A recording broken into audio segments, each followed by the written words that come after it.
Welcome guys, আশা করি সকলেই খুব ভালো আছেন। তো সামনেই গণপতি ভগবানের পুজো। তো ওই পুজোর আগে আমি বারাসাতে এসেছিলাম, বারাসাত কোর্টের পাশে। তো এখানে দেখলাম অনেক গণপতি ভগবানের মূর্তি বিক্রি করছে, খুব সুন্দর করে সাজিয়ে বিক্রি করছে, খুব সুন্দর লাগছে দেখতে। তো ভাবলাম তোমাদেরকেও দেখাই, তাই ভিডিওটা করলাম।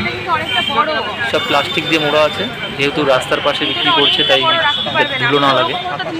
প্লাস্টিক থাকার কারণে মূর্তিগুলো খুব ভালো বোঝা যাচ্ছে না, কিন্তু খুব সুন্দর মূর্তি। যদি আশেপাশে বারাসাতের আশেপাশে কেউ দেখে থাকো, যে আমার ভিডিওটা দেখছো, তাহলে অবশ্যই এখান থেকে নিতে পারো। তো ঠাকুরগুলো বিভিন্ন সাইজের আছে, ছোট বড় বিভিন্ন কালারের আছে, খুব সুন্দর লাগছে দেখতে।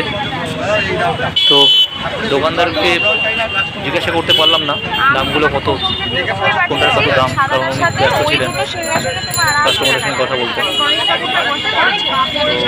যদি কেউ আশেপাশ থেকে এখানে আসো, অবশ্যই এখান থেকে নিতে পারবে। তবে আমি যে অনুযায়ী যেভাবে কাস্টমারের কাছে দাম বলছিল উনি, শুনছিলাম, তো খুব একটা বেশি দাম না, বাজেটের মধ্যেই আছে। আর মূর্তিগুলো খুব সুন্দর।